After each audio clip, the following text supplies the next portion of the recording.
दोस्तों, आप सभी का हमारे चैनल पर स्वागत है। दोस्तों, यह दूसरा अध्याय है जीत आपकी नामक किताब का। अगर आपने पहला अध्याय इसका नहीं सुना है तो डिस्क्रिप्शन में एक लिंक दिया है, उस पर क्लिक कीजिए, आप वहां पर पहुंच जाओगे पहले अध्याय में। जीत आप ही नामक किताब में हम अध्याय 2 के बारे में बातचीत करेंगे। जिन्होंने पहला अध्याय नहीं सुना है वह हमारी वीडियो में जाएं, इस चैनल में जाएं और आपको पहले या दूसरे नंबर पे वो आपको दिखेगा, उस पर क्लिक कीजिए, आपको वो वीडियो ज़रूर मिलेगा। दोस्तों, तो दूसरा अध्याय सकारात्मक नज़रिया कैसे विकसित करें। दोस्तों, इस अध्याय में हम जानेंगे कि सकारात्मक नज़रिया किस प्रकार विकसित किया जा सकता है और कैसे करें। तो हमारे सामने मौजूद किसी भी तथ्य से ज़्यादा महत्वपूर्ण उस तथ्य के बारे में हमारा नज़रिया होता है, क्योंकि हमारी सफलता या असफलता उसी से तय होती है। नॉर्मन विंसेंट पिले, हम बचपन में जो भी नज़रिया अपनाते हैं वो उम्र भर हमारे साथ रहता है। इसमें कोई शक नहीं कि बचपन में हमारे लिए सकारात्मक नज़रिया बनाना आसान होता है।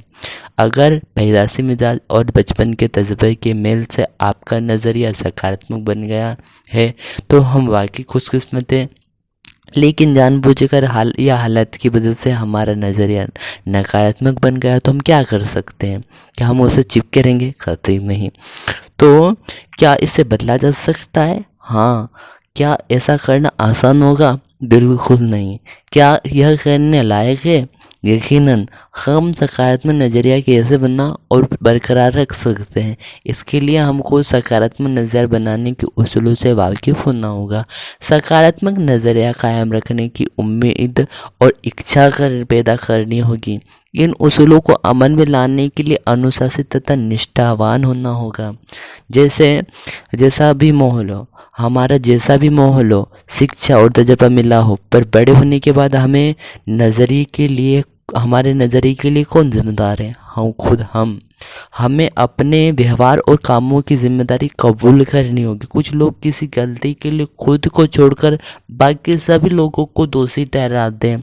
यह हम पर निर्भर करता है कि हर सुबह हम अपना नज़रिया खुद चुनें। नकारात्मक नज़रिए वाले लोग अपनी असफलताओं के लिए अक्सर माँ बाप, शिक्षक, जीवन साथी, बॉस, सितारों, तकदीर, आर्थिक स्थितियों से और सरकार यानी कि पूरी दुनिया को जिम्मेदार ठहराते हैं। हमको अपने बीते दिनों से आज़ाद होना होगा। हमें अपनी शख्सियत पर अब जमी धूल को झाड़ कर मुख्य धारा में शामिल होना होगा। हमें अपने सपनों के एक मुकम्मल तस्वीर बनाकर आगे बढ़ना होगा। सच्चाई, ईमानदारी और अच्छाई से जुड़ी चीज़ों के बारे में सोचने से हमारी सोच सकारात्मक हो जाएगी। सकारात्मक नज़रिया बदलने के लिए 8 कदम आगे बताए जा रहे हैं जो आपके जीवन को बदलने के लिए काफ़ी है। दोस्तों, 8 स्टेप टू एटीट्यूड चेंज। अगर हम सकारात्मक नज़रिया बनाना और कायम रखना चाहते तो हमको सावधानी पूर्वक ये कदम उठाने पड़ेंगे।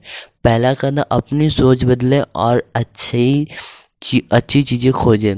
देखिए, change focus, look for the positive. हमें अच्छी चीज़ों का खोजी बनना पड़ेगा। हमें ज़िंदगी के सकारात्मक पहलू पर ध्यान देना होगा। किसी इंसान ने किसी हालत के बुरे पहलू के बजाय उसके अच्छे पहलू पर गौर करना शुरू करें।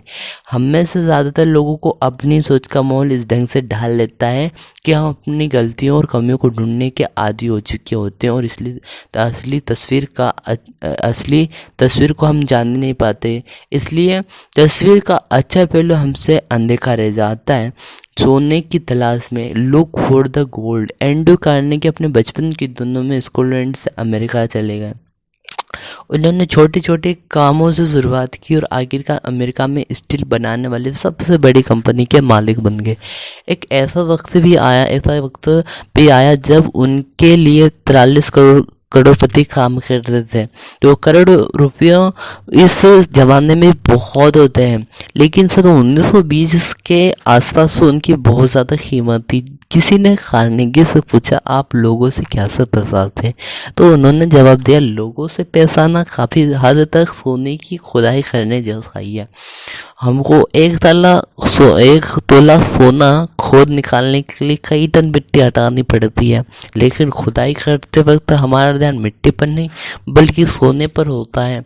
एंड्रयू कार्नेगी की जवाब में एक बहुत महत्वपूर्ण संदेश छिपा हुआ है। हो सकता है कि किसी इंसान या किसी हालत में कोई अच्छी बात साफ तौर पर ना दिखाई दे रही हो। ऐसी हालत में हमें उसे गहराई में जाकर तलाशना होगा। हमारा मकसद क्या है? सोना तलाशना। अगर हम किसी इंसान या किसी चीज़ में कमियां ढूंढेंगे तो हमको ढेरों कमियां दिखाई देंगी, लेकिन हमें किसी चीज़ की तलाश है, सोने की या मिट्टी की। कमियां ढूंढने वाले तो स्वर्ग में भी कमियां निकाल देंगे। अधिकतर लोगों को वही मिलता है जिसकी उन्हें तलाश होती है। कुछ लोग हमेशा नकारात्मक पहलू को देखते हैं। Some people will always look for the negative. देखिए, नकारात्मक नजरिए वाले लोग हमेशा नुस्ख निकालते हैं। कुछ लोग हर चीज़ में नुस्ख निकालते हैं। कोई काम भले ही बहुत अच्छी तरह किया गया हो पर उन्हें इससे कोई फर्क नहीं पड़ता है। ऐसे लोगों ने नुस्ख निकालने को अपना पेशा बना लिया है। वे पेशेवर आलोचक हैं। वे इस तरह की नुक्ताचीनी करते जैसे कि उनके इसके लिए कोई प्रतियोगिता के लिए इनाम मिलने वाला हो। वे हर एक इंसान में और हर एक हालत में कोई ना कोई नुस्खा निकाल ही ढूंढ लेंगे। और हमें ऐसे लोग हर दफ्तर और हर परिवार में मिल जाएंगे। वे चारों ओर कमियां ढूंढते और यह बताते फिरते हैं कि चीज़ें कितनी बुरी हैं। वे अपनी समस्याओं के लिए पूरी दुनिया को दोषी मानते हैं। ये लोग दूसरों के जोश पर पानी फेर देते हैं। ऐसे लोगों के लिए एक नाम है। ये लोग ताकत को चूसने वाले कहलाते हैं। ऐसे लोग कैफेटेरिया में जाकर 20 कप चाय पियेंगे, सिगरेट के लंबे लंबे कस खींचेंगे और यह सब करने का उनके पास केवल एक बहाना रहता है कि वे अपने तनाव को दूर कर रहे हैं। हकीकत यह है कि ऐसा करके वो खुद के लिए और दूसरों के लिए तनाव और बढ़ा देते हैं। वे प्लेग की बीमारी की तरह हर तरफ मायूसी का पैगाम फैलाते हैं और ऐसा माहौल पैदा करते हैं जिसके नतीजे बुरे या गलत हो। तो रॉबर्ट फुल्टन ने स्टीम बोट का आविष्कार किया तो हडसन नदी के किनारे उनका प्रदर्शन था। उसे देखने के लिए जमा हुई भीड़ ने कुछ निराशावादी और शक्की मिजाज के लोग भी शामिल थे। उन लोगों ने मजाकिया लहजे में बोला कि वह बोट कभी चालू नहीं होगी। जब बोट चालू होकर नदी में आगे बढ़ने लगी तो जिन लोगों ने कहा था कि वह कभी चालू नहीं होगी, वही लोग फौरन चिल्लाने लगे कि बोट अब कभी नहीं रुकेगी। यह भी क्या नजरिया है। एक शिकारी ने चिड़ियों को पकड़ने के लिए एक अद्भुत कुत्ता खरीदा। वो कुत्ता पानी पर चल सकता था। शिकारी का वह कुत्ता वह दोस्तों को दिखाना चाहता था। उसे इस बात की बड़ी खुशी थी कि वह अपने दोस्तों को यह काबिल गौर चीज़ दिखा पाएगा। उसने अपने दोस्तों को बतख का शिकार देखने के लिए बुलाया। कुछ देर में उन्होंने कई बतखों को बंदूक से मार गिराया। उसके बाद उस आदमी ने कुत्ते को उन चिड़ियों को लाने के लिए हुक्म दिया। कुत्ता चिड़ियों को लाने के लिए दौड़ पड़ा। उस आदमी को उम्मीद थी कि उसका कुत्ते के बारे में कुछ कहेगा, जो उसकी तारीफ करेगा, लेकिन उसका दोस्त कुछ नहीं बोला। घर लौटते समय उसने अपने दोस्त से पूछा कि क्या उसने कुत्ते में कोई खास बात देखी। दोस्त ने जवाब दिया कि हाँ, मैंने उसमें एक खास बात देखी, तुम्हारा कुत्ता तैर नहीं सकता। कुछ लोग हमेशा नकारात्मक पहलू को देखते हैं। निराशावादी किससे कहते हैं? निराशावादी लोगों के ये लक्षण होते हैं। जब चर्चा करने के लिए उनके पास कोई तकलीफ नहीं होती तो वे नाखुश रहते हैं। उन्हें जब कुछ अच्छा लगता है तो वे ये सोचकर नाखुश हो जाते हैं कि बेहतर महसूस करने के बाद फिर उन्हें बदतर महसूस करना पड़ेगा। उनकी ज़िंदगी का ज़्यादातर वक्त शिकायत काउंटरों पर बीतता है। हमेशा बत्ती बुझाकर देखना चाहते कि अंधेरा कितना है। वे जिंदगी के आईने में हमेशा दरारें तलाशते हैं। वह यह सुन लेने पर कि किसी और की जगह की तुलना में बिस्तर पर ज़्यादा लोगों की मौत होती तो वे बिस्तर पर सोना छोड़ देते हैं। वे इस अंदेशे की वजह से अपने सेहत का मज़ा नहीं ले पाते कि कल वे बीमार पड़ सकते हैं। वे बदतर नतीजों के बारे में सोचते भर नहीं बल्कि हर घटना को बदतर बना भी देते हैं। उन्हें चांद में केवल धब्बे दिखाई देते हैं। वे मानते हैं कि सूरज केवल परछाइयां पैदा करने के लिए चमकता है। वे सहूलियतों को भूलकर केवल अपनी दिक्कतें गिनते हैं। वे जानते हैं कि कड़ी मेहनत से किसी को नुकसान नहीं पहुंचता, पर सोचते हैं कि कोई खतरा क्यों उठाया जाए। चेतावनी, अच्छे पहलू पर ध्यान देने का यह मतलब नहीं है कि कमियों को नज़रअंदाज कर दिया जाए। आशावादी बने, बी एन ऑप्टिमिस्ट। कोई आदमी आशावादी कैसे बन सकता है? नीचे लिखी लाइनों में यह बात बहुत अच्छी तरह बताई गई है। इतने मजबूत बनिए कि आपके मन की शांति को कोई भंग ना कर सके। हर मिलने वाले आदमी से सेहत, खुशी और समृद्धि के बारे में बात करें। अपने सभी दोस्तों को एहसास कराएं कि हम उनकी खूबियों और मजबूतियों की कदर कर रहे हैं। हर चीज़ के केवल उजले पहलू को देखें, केवल अच्छी से अच्छी बातें सोचें, केवल अच्छे से अच्छे नतीजों के लिए काम करें और केवल अच्छे से अच्छे नतीजों की उम्मीद करें। बीते दिनों की गलतियों को भूल जाएं और आने वाले दिनों में ज़्यादा बड़ी कामयाबी हासिल करने के लिए आगे बढ़ें। हर आदमी का मुस्कुराकर स्वागत करें। अपने को बेहतर बनाने में अब इतना वक्त लगाए कि दूसरों की आलोचना करने के लिए हमारे पास वक्त ही ना बचे। इतने बड़े बनने की चिंता छूना सको, इतने अच्छे बनने की गुस्सा आए ही नहीं। देखिए, दूसरा कदम, हर काम फौरन करने की आदत डालें। देखिए, वह चांदनी रातों में सोया, उसने सुनहरी धूप का मजा उठाया, कुछ करने की तैयारी में जिंदगी गुजार कर वह गुजर गया, कुछ ना कर सका हार कर। James Albery. हम सभी जिंदगी में कभी ना कभी टालम टोल करते। मैंने भी ऐसा किया जिसके लिए मुझे बाद में पछताना पड़ा। तो टालम टोल की आदत की वजह से हमारा नज़रिया नकारात्मक बन जाता है। किसी काम को करने से अधिक थकान उस काम को ना करने के लिए की जाने वाली टालम टोल की वजह से होती है। कोई भी काम पूरा होने पर खुशहाली लाता है और हौसला बुलंद होता है, जबकि आधा अधूरा काम हमारी हिम्मत को वैसे ही ख़त्म कर देता है। जैसे पानी के टैंक में कोई छेद टैंक को खाली कर देता है। अगर हम सकारात्मक नज़रिया बनाना और कायम रखना चाहते हैं तो आज में जीने और हर काम को तुरंत करने की आदत को डालना होगा। जब मैं बड़ा हो जाऊंगा, when I become a big boy, यह वैसी बात है जैसे कि कोई छोटा बच्चा कहता है कि मैं बड़ा होने पर फला काम करूंगा जिससे मुझे खुशी मिलेगी।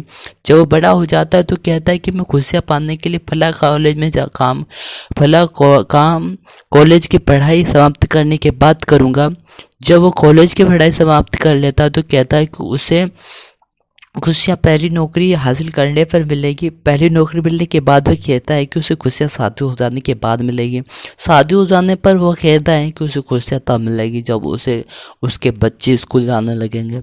जब उसके बच्चे स्कूल की पढ़ाई पूरी करते हैं तो कहता है कि उसे खुशियाँ रिटायर होने के बाद मिलेगी। और रिटायर होने के बाद वह यह देखता है कि उसकी आंखों के सामने ही पूरी ज़िंदगी गुजर चुकी है। कुछ लोग अपने टालम टोल की आदत को भारी भरकम शब्दों की आड़ में छिपाते हैं। वे कहते हैं कि मैं बारीकी से सोच रहा हूँ और 6 महीने के बाद भी वे यही सोच रहे होते हैं। वे यह नहीं समझते कि दरअसल उन्हें एक बीमारी है जिसे बारीकी से सोचने का लकवा कहा जाता है। इस वजह से वे कभी सफल नहीं हो पाते। टालम टोल करने वालों की एक और नस्ल होती है। वे लोग कहते हैं कि मैं तैयारी कर रहा हूँ, ना केवल 1 महीने बल्कि 6 महीने के बाद वे तैयारी ही कर रहे होते हैं। वे लोग भी नहीं समझ पाते कि बहानेबाजी भी एक बीमारी होती है। वे लगातार बहाने बनाते रहते हैं। वर्तमान में जी, लिव इन द प्रेजेंट। जिंदगी कोई ड्रेस रिहर्सल नहीं है। हम किसी भी दर्शन में विश्वास करते हो, पर हमें जिंदगी का खेल खेलने का मौका केवल एक ही बार मिलता है। दाव पर इतनी कीमती चीज़ें लगी होती हैं कि अपनी ज़िंदगी यूं ही बर्बाद नहीं कर सकते। दाव पर आने वाली पीढ़ियों का भविष्य लगा होता है। हम कहाँ हैं और किस दौर में? जवाब है इसी दौर में है और यही है। इसलिए हम आज को बेहतर बनाएं और इसका लाभ भरपूर आनंद लें।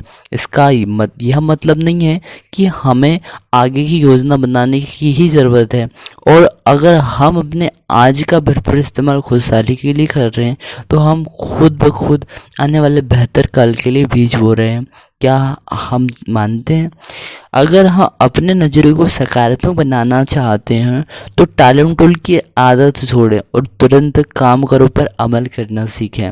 ज़िंदगी में सबसे दुख भरे शब्द ये हैं, हो सकता था, ऐसा हो सकता था, मुझे ऐसा करना चाहिए था, मैं यह कर सकता था, खास मैंने ऐसा किया होता, अगर मैं थोड़ी और कोशिश करता तो ये काम हो सकता था। जो काम आप आज कर सकते हैं उसे कभी कल पर ना टालें। Benjamin Franklin. मुझे यकीन है कि जीत हासिल करने वालों में के मन में भी टालम टोल करने की इच्छा जरूर पैदा हुई होगी, पर उन्होंने उसे अपने ऊपर कभी हावी नहीं होने दिया। लोग जब कहते हैं मैं यह काम किसी और दिन करूँगा, तो इस बात को तय मान लीजिए कि वो उस काम को कभी नहीं करेंगे। कुछ लोग इस बात का इंतज़ार करते रहते हैं कि उनके घर से निकलने से पहले सारी लाल बत्तियां हरा सिग्नल देने लगे, पर ऐसा कभी नहीं होता। वे शुरुआत करने से पहले ही नाकामयाब हो जाते हैं। यह दुखद स्थिति है। टालम टोल करना बंद करें। क्या हमें बहानेबाजी करने की आदत को इसी समय अलविदा नहीं कह देना चाहिए? तीसरा कदम, ऐसा मानने का नज़रिया अपनाएं। देखिए दोस्तों, अपनी दिक्कतों के बारे में सोचने के बजाय अपनी सहूलियतों के बारे में सोचें। अपने इर्द गिर्द के फूलों की खुशबू सूंघने के लिए वक्त निकालें। आप कई बार सुनते होंगे कि कोई आदमी दुर्घटना की वजह से अंधा या अपाहिज हो गया, लेकिन उसे हार जाने के तौर पर लाखों रुपए मिल गए। हम में से कितने लोग ऐसे आदमी हैं कि जगह लेना चाहेंगे? ऐसा चाहने वाला शायद ही कोई होगा। हम शिकायतें करने के इतने आदी हो गए हैं कि उन चीज़ों की ओर हमारी नज़र ही नहीं जाती जो हमारे पास मौजूद है। हमारे पास ऐसी बहुत सारी चीज़ें हैं जिनके लिए हमें शुक्रगुजार होना चाहिए। मैं जब कहता हूँ कि अपने दिक्कतों के बजाय सहूलियतों पर गौर करें, तो इसका मतलब यह नहीं है कि हमें आत्मसंतुष्ट हो जाना चाहिए। एहसानमंद होने का नज़रिया का मतलब आत्मसंतुष्टि नहीं है। यदि मेरी बातों से आपको आत्मसंतुष्ट हो जाने का संदेश मिलना है, तो मैं अपनी बात को ना समझ जा पाने के लिए दोषी हूँ और आप दोषी हैं अपना मनपसंद मतलब निकालने के लिए। लोग किसी बात का मनचाहा मतलब कैसे निकालते, ये बताने के लिए मैं एक कहानी सुनाता हूँ। एक डॉक्टर को शराबियों के एक समूह को संबोधित करने के लिए मेहमान वक्ता के रूप में बुलाया गया। वो उनके सामने कोई ऐसा नमूना पेश करना चाहता था जिससे उन्हें यह एहसास हो कि शराब सेहत के लिए नुकसानदेह होती है। तो उसने 2 कांच के बर्तन लिए, एक में साफ पानी भरा और दूसरे में शराब भरी। उसने साफ पानी में केचुआ डाला और एक साफ पानी में उन्होंने शराब डाली और वह आसानी से तैरता पानी के ऊपर आ गया। ठीक है, उन्होंने क्या किया, उसने साफ पानी में केचुआ डाला, वह आसानी से तैरता हुआ पानी के ऊपर आ गया। फिर उसने एक केचुआ शराब में डाला और वह उसकी आंखों के सामने टुकड़े टुकड़े हो गया। सबकी आंखों के सामने टुकड़े वह यह साबित करना चाहता था कि शराब का शरीर में ऐसा ही रिएक्शन होता है। नमूना पेश करने के बाद उसने शराबियों के समूह से पूछा कि उन्हें इससे क्या सीख मिली। उसका सवाल सुनकर पीछे बैठे एक शराबी ने जवाब दिया, इसका मतलब यह है कि शराब पीने से हमारे पेट में कीड़े नहीं होंगे। क्या उस कहानी का यही संदेश था? बिल्कुल नहीं। किसी बात का मनचाहा मतलब ऐसा ही निकाला जाता है। हम वह नहीं सुनते जो हमें सुनाया जाता है, बल्कि वह सुनते हैं जो हम सुनना चाहते हैं। हमें अब मिली बहुत सारी नियामतें छिपे हुए खजाने की तरह हैं। हमें अपनी दिक्कतों के बारे में नहीं बल्कि अपनी नियामतों के बारे में सोचना चाहिए। चौथा कदम, लगातार ज्ञान हासिल करने का कार्यक्रम बनाएं। आइए पहले हम अपनी कुछ गलतफहमियों को दूर करें। आमतौर पर माना जाता है कि हम स्कूल कॉलेजों में शिक्षा प्राप्त कर रहे हैं। कई देशों में आयोजित किए जाने वाले सेमिनारों में मैं अपने श्रोताओं से यह सवाल अक्सर पूछता हूँ, क्या हम स्कूल कॉलेजों में वास्तव में शिक्षा हासिल करते हैं? इस बात पर हम गौर तो इस बात पर आमतौर पर सहमति है कि वहाँ शिक्षा कुछ ही लोग हासिल कर पाते हैं और ज़्यादातर लोग उससे वंचित रह जाते हैं। मेरा बात का गलत मतलब ना निकालें। हमें स्कूल कॉलेजों में ढेर सारी सूचनाएं हासिल होती है। शिक्षित होने के लिए सूचनाएं भी ज़रूरी है, लेकिन उसके साथ ही हमें शिक्षा का सही मायने भी समझना चाहिए। तो भौतिक शिक्षा हमारे दिमाग पर असर डालती है, जब नैतिक शिक्षा हमारे मन को प्रभावित करती है, जबकि नैतिक शिक्षा हमारे मन को प्रभावित करती है। यदि शिक्षा मन को ट्रेनिंग नहीं देती तो वह खतरनाक हो सकती है। अगर हम अपने दफ्तर, घर और समाज में लोगों की चरित्र का निर्माण करना चाहते हैं तो हमें उन्हें एक स्तर तक नैतिक शिक्षा देनी ही होगी। ईमानदारी, दया, साहस, दृढ़ता और जिम्मेदारी जैसे बुनियादी गुण विकसित करने वाली शिक्षा बेहद ज़रूरी है। तो हमें ज़्यादा अक्षर शिक्षा की ज़रूरत नहीं है, बल्कि चरित्र बनाने वाली शिक्षा है। नैतिक स्तर पर शिक्षित आदमी जिंदगी में उस आदमी की तुलना में ज़्यादा कामयाबी और तरक्की हासिल करता है जिसे ज़्यादा अच्छी शिक्षा मिली हो, पर जिसके पास नैतिक शिक्षा की पूंजी बिल्कुल ना हो। नैतिकता विहीन शिक्षा है एजुकेशन विदाउट वैल्यूज। विश्वविद्यालय से युवक बहुत काबिल मगर पढ़े लिखे जाहिल बनकर निकल रहे हैं, क्योंकि हम युवाओं को नैतिकता का कोई आधार नहीं दे पा रहे हैं जिसकी उन्हें ज़्यादा से ज़्यादा तलाश है। स्टीवन मुलर, अध्यक्ष जॉन हॉपकिंस यूनिवर्सिटी।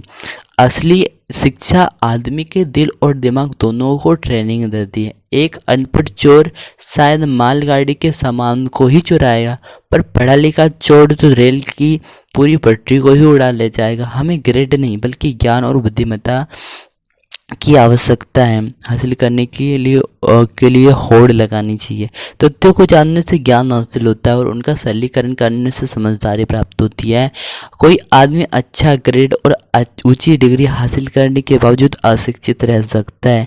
ज़्यादा सीखे बिना भी अच्छी ग्रेड और डिग्री तो मिल जाती है, लेकिन हमें अहम बात कोई सीख सकता है लेकिन सबसे अहम बात कोई अगर सीख सकता है तो वह ये है कि सीखने के सही तरीके सीखें। लोग सूचनाओं को रटने की काबिलियत को ही गलती से शिक्षा समझ लेते हैं। बिना मूल्यों की दिमागी शिक्षा समाज के लिए आफत को पैदा करती है। ज्ञान शक्ति नहीं है। Knowledge is not power. हमें अक्सर बताया जाता है कि ज्ञान शक्ति है, लेकिन यह असलियत नहीं है। ज्ञान तो महज जानकारी का नाम है। ज्ञान में शक्ति बनने की क्षमता, और यह तभी शक्ति बनता है जब हम इसका इस्तेमाल करते हैं। एक इंसान पढ़ना नहीं जानता, दूसरा पढ़ना जानते भी नहीं पढ़ता है, तो दोनों में फ़र्क क्या है? बेन फ्रैंकलिन के मुताबिक कोई खास फ़र्क नहीं है।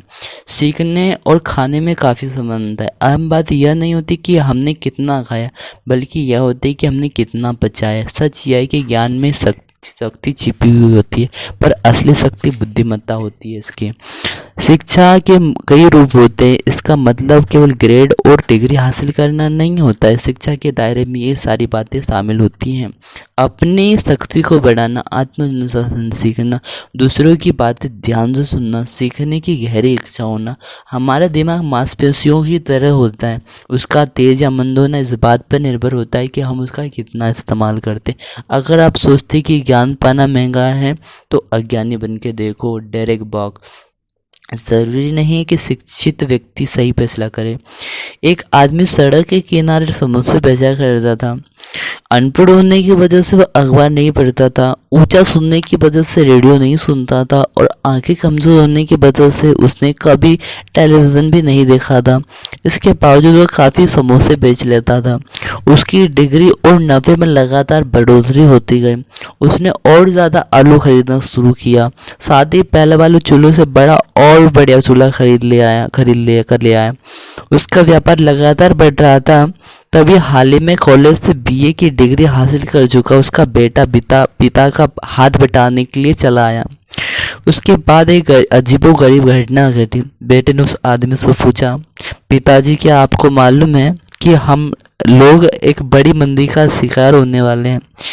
पिता ने जवाब दिया, नहीं, लेकिन मुझे उसके बारे में बताओ। बेटे ने कहा, पिता, अंतर्राष्ट्रीय परिस्थितियां बड़ी गंभीर हैं, घरेलू हालत तो और भी बुरे हैं और हमें आने वाले बुरे हालत का सामना करने के लिए तैयार हो जाना चाहिए। तो उस आदमी ने सोचा कि उसका बेटा कॉलेज जा चुका है, अखबार पढ़ता है और रेडियो सुनता है, इसलिए उसकी राय को हल्के ढंग से नहीं लेना चाहिए। दूसरे दिन से उसने आलू की खरीद कम कर दी और अपना साइन बोर्ड नीचे उतार दिया। उसका जोश खत्म हो चुका था। जल्दी उसी दुकान पर आने वाले ग्राहकों की तादाद घटने लगी और उसकी बिक्री तेजी से गिरने लगी।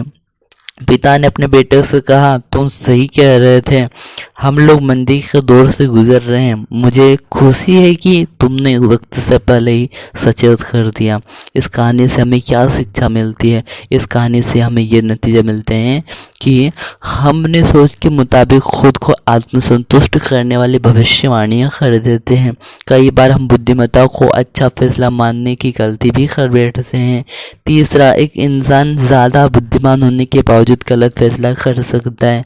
चौथा, अपने सलाहकार सावधानी से सुनिए, लेकिन अमल में अपने ही फैसले पर करिए। पांचवा है, अगर किसी इंसान में आगे दी 5 खूबियां हों तो वह स्कूली शिक्षा हासिल किए बिना कामयाब हो सकता है। पहला, चरित्र। दूसरा, प्रतिबद्धता। तीसरा, दृढ़ विश्वास। चौथा, तहजीब। और पांचवा है साहस। देखिए, छठा, कई लोग ज़्यादा ज्ञानी हैं, उन्हें चलता फिरता विश्वकोश कहा जा सकता है, पर दुख की बात यह है कि इसके बावजूद वे नाकामयाबी की जीती जागती मिसाल होते हैं। समझदारी का मतलब किसी हुनर को तेजी से सीखना। हुनर एक योग्यता, क्षमता में योग्यता और सीखे हुनर को अमल में लाने की इच्छा, ये दोनों बातें शामिल होती है। इच्छा वह नजरिया जो किसी हुनरमंद इंसान को क्षमतावान बनाता है। बहुत से लोग हुनरमंद तो होते हैं लेकिन सामर्थ्यवान नहीं होते क्योंकि सही नज़रिए के बिना काबिलियत व्यर्थ जाती है। यूनिवर्सिटी की पहली जिम्मेदारी ज्ञान देना और चरित्र निर्माण होता है, ना कि व्यापारिक और तकनीकी शिक्षा देना। Winston Churchill. शिक्षित होने का मतलब क्या है? What does it mean to be educated? देखिए, हमें शिक्षित किसे मानना चाहिए? पहले वे जो रोजाना आने वाले हालत का सामना सही ढंग से करते हैं और वे जो हालत के सामना होने पर सही निर्णय लेने और सही कदम उठाने में शायद ही कभी चूकते हैं। दूसरे, वे जो दूसरों के साथ व्यवहार में बड़प्पन दिखाते और दूसरों के अप्रिय व्यवहार और बातों का बुरा नहीं मानते और अपने सहयोगी के साथ उतने भले होते हैं जितना कि एक इंसान हो सकता है। और वे आगे जो अपनी खुशियों पर काबू पाते और कठिनाई को अपने ऊपर हावी नहीं होने देते और कठिन परिस्थितियों का मुकाबला एक बहादुर इंसान की तरह करते हैं जो इंसानी फितरत है। और सबसे बड़ी बात यह है कि वे लोग जो सफलता मिलने पर बिगड़ते नहीं, जो अपनी असलियत से मुंह नहीं मोड़ते हैं, साथ ही बुद्धिमान धीर गंभीर व्यक्ति की दृढ़ता से जमीन पर पैर जमाए रखते हैं। तुक्के से मिली अच्छी चीज़ों पर खुश होने के बजाय जन्म से मिली काबिलियत और बुद्धि से प्राप्त कामयाबी पर खुश होते हैं। खुश होने की ऐसी प्रवृत्ति उनके बचपन से होती है। जिन लोगों में के चरित्र में इनमें से एक दो नहीं बल्कि सारे गुण हैं, जिन्होंने ये सभी बातें सीखी, वही सर्वगुण संपन्न सच्चे अर्थों में शिक्षित है। थोड़े में कहें तो पढ़े लिखे वे लोग हैं जो किन्हीं भी हालात में साहस और अक्लमंदी से काम करना तय करते हैं। अगर कोई मूर्खता के बजाय समझदारी, बुराई के बजाय अच्छाई और असभ्यता के बजाय सद्गुण को चुनता है तो ऐसे आदमी के पास स्कूली डिग्रियां ना होने के बावजूद उसे शिक्षित माना जाना चाहिए। तो भूमि की शिक्षा। एक जंगल में कुछ जानवरों में स्कूल शुरू करने का फैसला किया। छात्रों में एक चिड़िया, एक गिलहरी, एक मछली, एक कुत्ता, एक खरगोश और दिमागी तौर पर कमजोर ईल मछली शामिल थी। पाठ्यक्रम तय करने के लिए एक बोर्ड बनाया गया। बोर्ड ने तय किया कि छात्रों को भूमि की शिक्षा दी जाएगी। उन्हें उड़ना, पेड़ पर चढ़ना, तैरना एवं बिल खोदना सिखाया जाएगा। हर जानवर को सभी तालीम हासिल करने की पाबंदी थी। चिड़िया उड़ान भरने में माहिर थी। उसने एक विषय में ए ग्रेड हासिल किया, लेकिन जब बिल खोदने की बारी आई तो वो अपनी चोंच और पंख तोड़ बैठी और असफल होने साबित होने लगी। इस नाकामयाबी का उस पर ऐसा असर पड़ा कि जल्दी ही उसे उड़ान भरने में भी सी ग्रेड मिलने लगा। पर पेड़ पर चढ़ना और तैरने में वह फेल हो गई। गिलहरी पेड़ पर चढ़ने में काफ़ी कुशल थी, लेकिन वह तैरने में असफल हुई। मछली सबसे अच्छी तैराक थी, लेकिन वो पानी के बाहर निकल ही नहीं सकती थी, इसलिए बाकी विषयों में फेल हो गई। कुत्ता स्कूल गया ही नहीं, उसने फीस भी जमा नहीं की और प्रबंधकों से इस बात को लेकर झगड़ता रहा कि पाठ्यक्रम में भूखना भी शामिल किया जाए। खरगोश को बिल खोदने में ए ग्रेड मिला, लेकिन उसके लिए पेड़ पर चढ़ना एक बड़ी समस्या थी। वह बार बार असफल होता रहा और एक दिन जमीन पर इस प्रकार बुरी तरह गिरा कि उसे ब्रेन डैमेज हो गया। वो पस्त हो गया, लेकिन उसके दिमाग पर ऐसा असर पड़ा था कि उसे बिल खोदने में दिक्कत होने लगी और उसे उस विषय में भी सिगरेट मिलने लगा। आखिरकार दिमागी तौर पर बीमार ईल को, जिसने हर काम आधे अधूरे ढंग से किया, कक्षा का सबसे उत्तम छात्र घोषित कर दिया गया। बोर्ड खुश था कि हर छात्र को बहुमुखी शिक्षा मिल रही थी। सही मायने में बहुमुखी शिक्षा छात्रों को जिंदगी के लिए इस ढंग से तैयार करती है कि उनमें मौजूद किसी क्षेत्र विशेष से संबंधित योग्यता और क्षमता भी बरकरार रहे। कुदरत ने हम सभी को कुछ खास क्षमताएं दी हैं। हमिंगबर्ड गुंजन करने वाली छोटी सी चिड़िया का वजन 1 तोला के 10 हिस्से के बराबर होता है। वजन इतना कम होने के बावजूद वह काफ़ी मुश्किलों से भरी कलाबाजियाँ दिखा सकती है। वह अपने पंखों को केवल 1 सेकंड में 75 बार फड़फड़ा सकती है।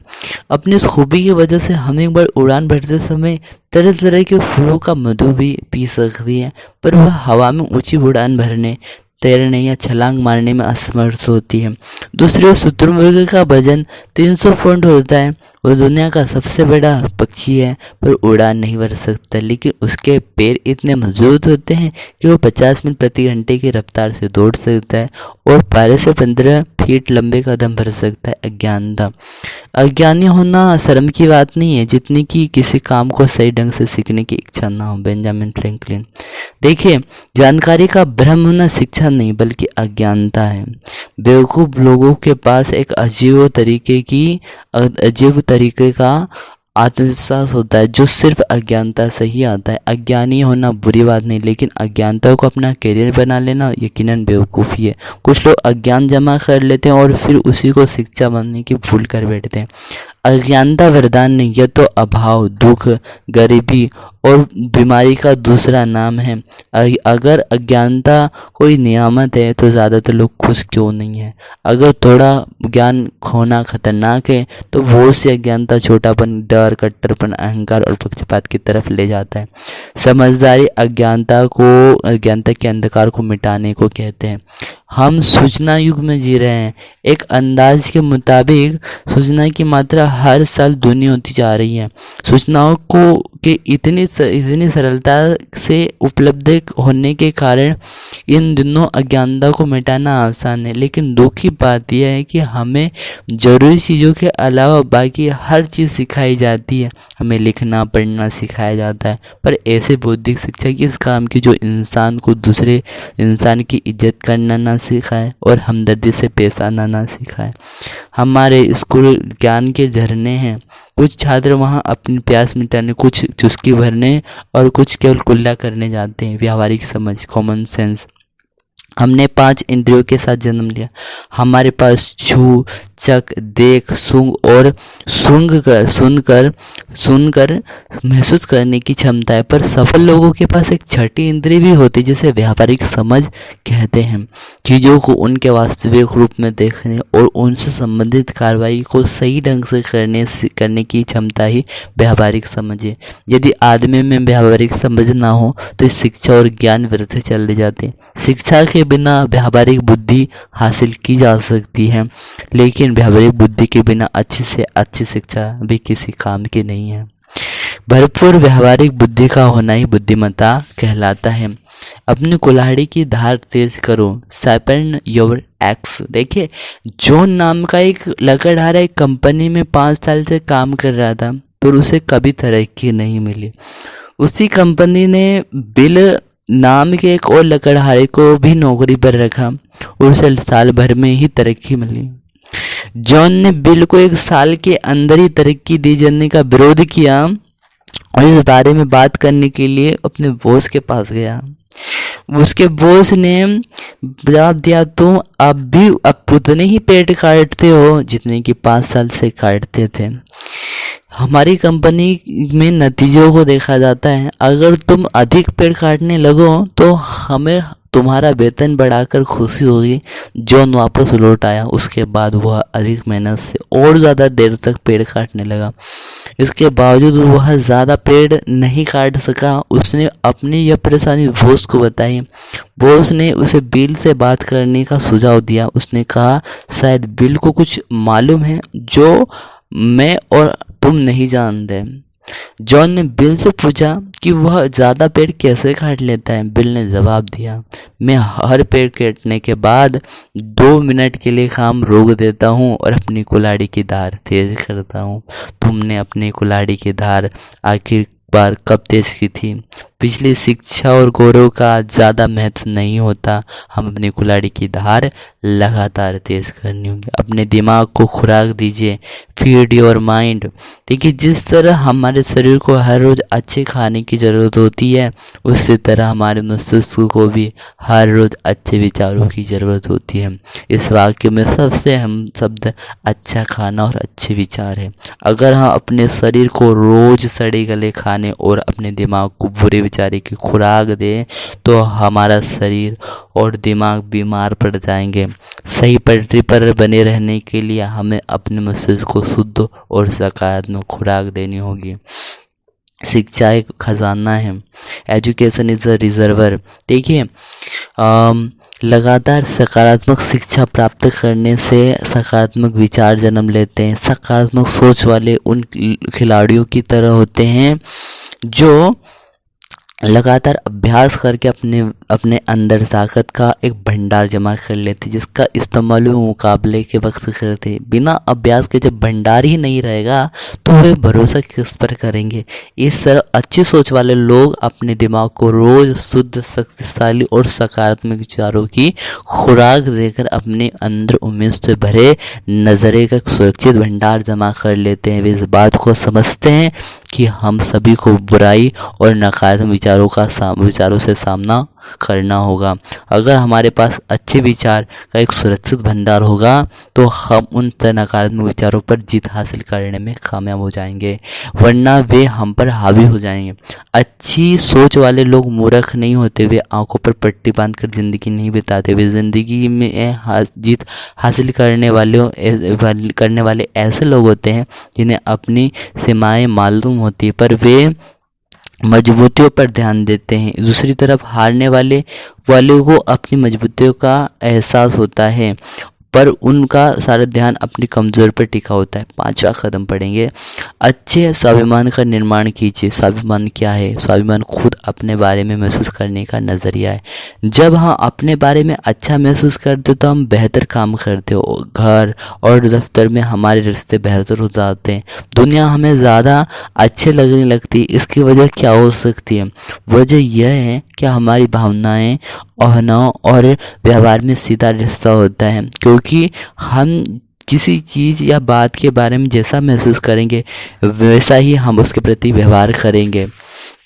स्वाभिमान कैसे विकसित करें? देखिए, अगर हम अच्छा स्वाभिमान जल्दी बनाना चाहते हैं तो इसका सबसे अच्छा तरीका यह है कि हम कुछ काम ऐसे लोगों की मदद के लिए करें जो उसका बदला ना तो पैसे से और ना ही कुछ और देकर चुका सकते हैं। कुछ साल पहले मैंने कैदियों को नज़रिया और आत्मसम्मान विकसित करने के तरीके सिखाने का एक कार्यक्रम चला रहा था। उस दौरान मैंने कुछ हफ्तों में इतना कुछ सीखा जितना कि मैं सालों में नहीं सीख सका था। तो 2 सप्ताह तक मेरे कार्यक्रम में भाग लेने के बाद एक कैदी ने मुझे रोककर कहा, शिव, मैं कुछ ही हफ्तों में जेल से रिहा होने वाला हूँ। मैंने उससे पूछा कि उसने नज़रिया बनाओ कार्यक्रम से क्या सीखा। वो कुछ देर तक सोचता रहा। उसके बाद उसने कहा वह अब अपने बारे में अच्छा महसूस कर रहा है। मैंने कहा मेरे लिए इस अच्छा शब्द का कोई मायने नहीं, मुझे यह बताओ कि तुम्हारे व्यवहार में खास बदलाव क्या आया है। तो दरअसल मेरा मानना है कि यदि सीखने वाले के व्यवहार में बदलाव ना आए तो यह नहीं माना जा सकता है कि उसने वास्तव में सीखा है। उस कैदी ने मुझसे कहा कि अब वह हर रोज बाइबल पढ़ता है। तब मैंने उससे पूछा कि बाइबल पढ़ने का उस पर क्या असर पड़ रहा है। तो उसने जवाब दिया कि वो अब वो खुद अपने साथ और दूसरों के साथ बेहतर महसूस कर रहा है। ऐसा उसने पहले कभी महसूस नहीं किया था। मैंने उससे कहा यह तो ठीक बात है, लेकिन सबसे ज़रूरी यह है कि जेल से छूटने के बाद तुम क्या करोगे। तो उसने जब मुझसे कहा कि वह समाज का एक जिम्मेदार सदस्य बनने की कोशिश कर। मैंने अपना सवाल का दोहराव किया तो उसने फिर वही जवाब दिया। मैंने उससे एक बार फिर पूछा जेल से छूटने के बाद तुम क्या करोगे। जाहिर सी बात है कि मैं किसी अलग जवाब की उम्मीद कर रहा था, लेकिन इस बार उसने मुझसे वैसे भरे हुई आवाज़ में मुझे जवाब दिया मैं समाज का एक जिम्मेदार सदस्य बनूंगा। तब मैंने उसे बताया कि उसके पहले के जवाब और इस बार के जवाब में एक शब्द का अंतर था। पहले उसने कहा था मैं बनने की कोशिश करूंगा, पर इस बार उसने कहा है कि मैं बनूंगा। इन दोनों जवाबों में कोशिश शब्द का फर्क था। हम कोई काम करते या नहीं करते, वो कोशिश शब्द उसकी जेल वापसी के लिए दरवाजे को खुला रखता। हमारी बातचीत सुन रहे एक दूसरे कैदी ने मुझसे पूछा शिव क्या तुम्हें यह सब करने के लिए क्या मिलता है। मैंने उससे कहा कि मुझे यहाँ पर जो भावनात्मक संतुष्टि मिल रही है वो पैसे से ज़्यादा कीमती है। तब उसने पूछा तुम यहाँ क्यों आते हो। मैंने कहा मैं अपने स्वार्थ की वजह से आता हूँ। मैं इस दुनिया को जीने के लिए एक अच्छी बेहतर जगह बनाना चाहता हूँ। इस तरह की आत्मसंतुष्टि लाभदायक होती है। संक्षेप में कहा जाए तो हम व्यवस्था में जो लगाते हैं हमको हमेशा उसका पुरस्कार भी मिलता है, और कई बार तो वह हमारे लगाए गए से बहुत ज़्यादा होता है, लेकिन हमको लगाते समय बदले में कुछ पाने की इच्छा नहीं करनी चाहिए। एक और कैदी ने कहा लोग जो करते हैं वह उनका निजी मामला है। अगर कोई नशीली दवाई लेता है तो इससे तुम्हारा क्या लेना देना है। तुम उन्हें उनके हाल पर क्यों नहीं छोड़ देते हो।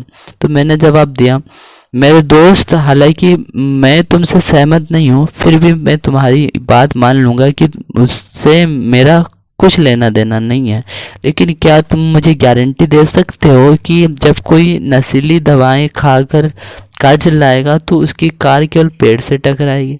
तुम इसकी गारंटी दो तो मैं तुम्हारी बात मान लूँगा।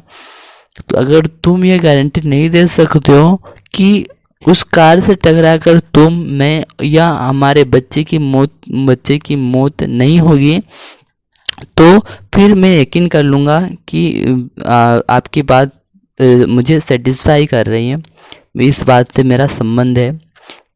मुझे मुझे उस आदमी को उस सड़क से दूर रखना होगा जो शराब पी रहा है, नशीली दवाइयों का सेवन कर रहा है।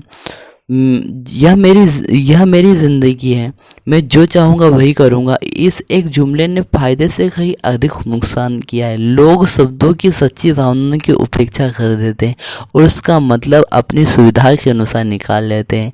ऐसे लोगों ने इस जुमले के स्वार्थ से जोड़ दिया है, जिसका बुरा असर न केवल उन पर बल्कि उनके आसपास के पूरे माहौल पर पड़ता है।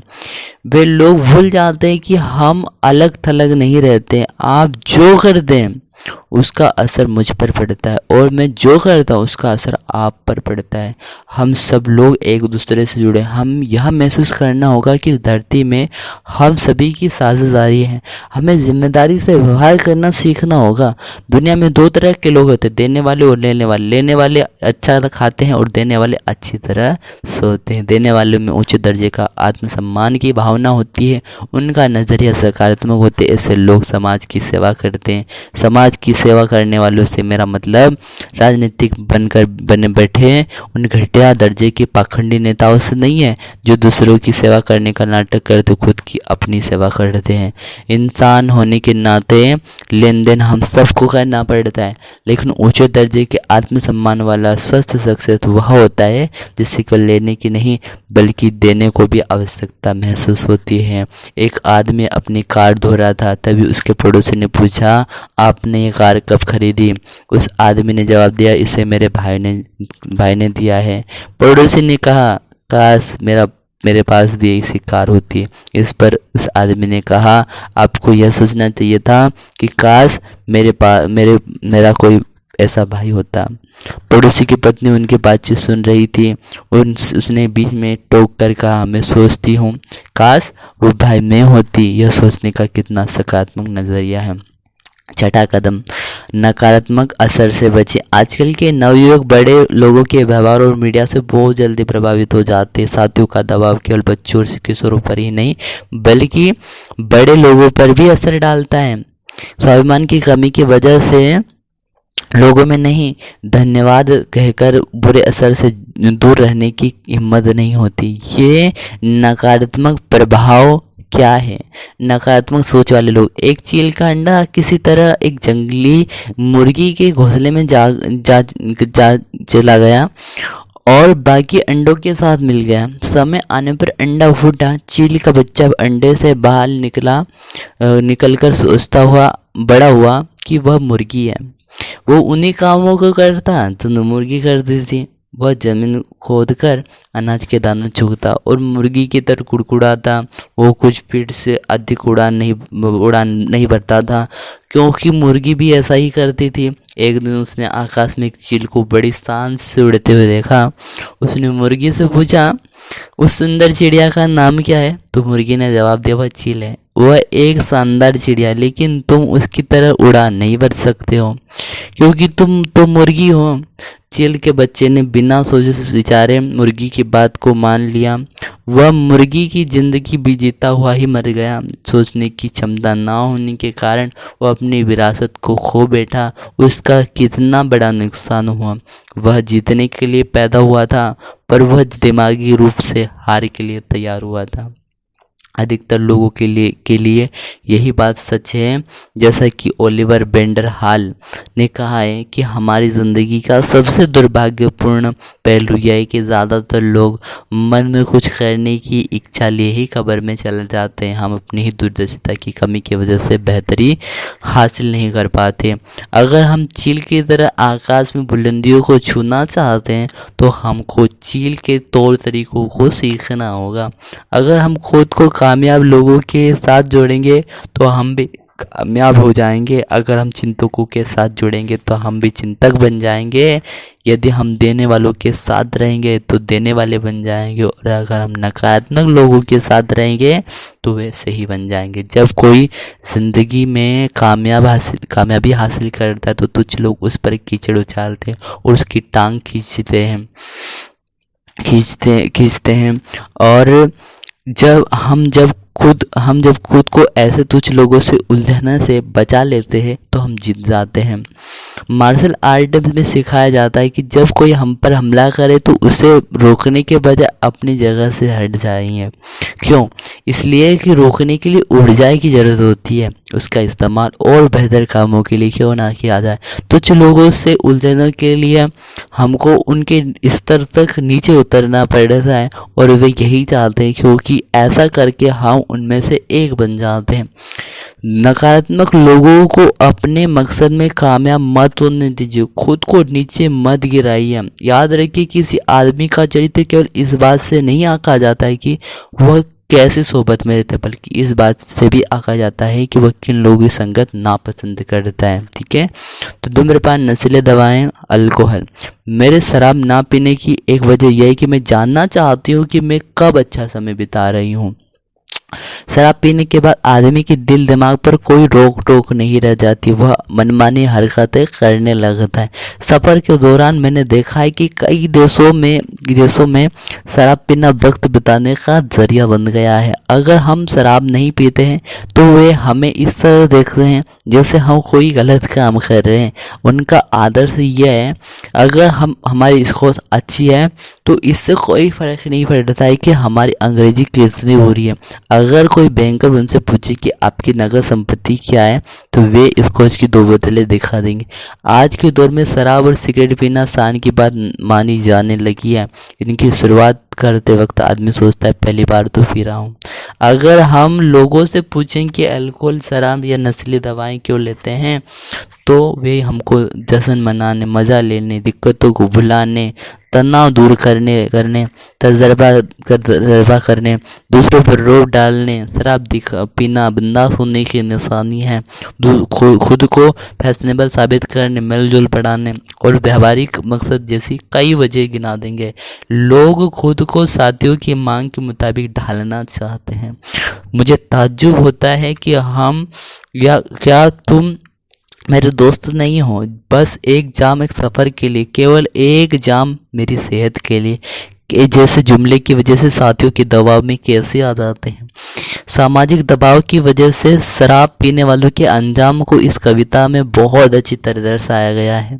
मैंने तुम्हारी सेहत के लिए शराब खानों में पी है, मैंने तुम्हारी सेहत के लिए अपने घर में पी है, मैंने तुम्हारी सेहत के लिए इतनी बार पी है कि पीते पीते अपनी सेहत ही खराब कर ली। शराब पीकर गाड़ी चलाने से जिंदगियां चली जाती हैं। जेरी हार्डसन ने अपनी किताब इट्स किलिंग आवर किड्स में अमेरिकन हॉस्पिटल एसोसिएशन की रिपोर्टों का हवाला देते हुए लिखा है कि वहाँ अस्पतालों में दाखिल होने वाले आधे से अधिक मामले अल्कोहल से जुड़े होते हैं। नेशनल सेफ्टी काउंसिल के 1989 के दुर्घटना तथा तथ्य संस्करण के मुताबिक अमेरिका में अल्कोहल पीने की वजह से हर 60 सेकंड में एक दुर्घटना हो जाती। अश्लील साहित्य, पोर्नोग्राफी। अश्लील साहित्य महिला और बच्चों को इंसान के स्तर से गिरने का जरिया है।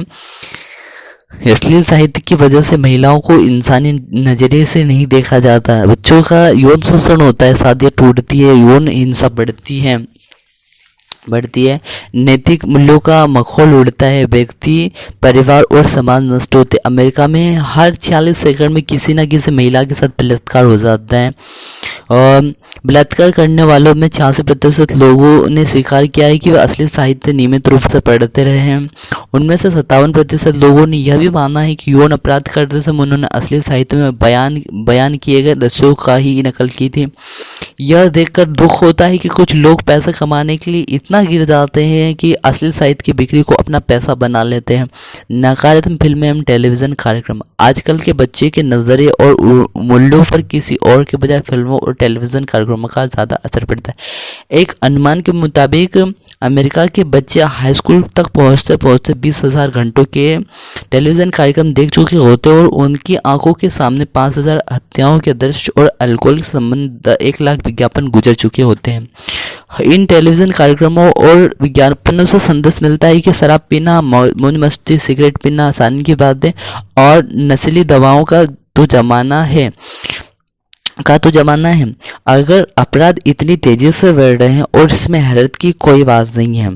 टेलीविज़न का धारावाहिक और कार्यक्रम तथा फिल्में शादी से पहले की और शादी के बाद पराय स्त्री पुरुषों के साथ कायम होने वाली शारीरिक संबंधों को बड़े लुभावने अंदाज में पेश करते हैं। इसलिए अगर रिश्तों में प्रतिबद्धता की कमी दिखाई है और तलाक के मामले बढ़ते जा रहे हैं तो हम इस पर ताज्जुब नहीं होना चाहिए। कम कच्चे दिमाग वाले लोग मीडिया में देखी सुनी चीज़ों को ही अपना मानक और मानदंड बना लेते हैं। वे एक हद तक इन चीज़ों का असर हम सब पर होता है।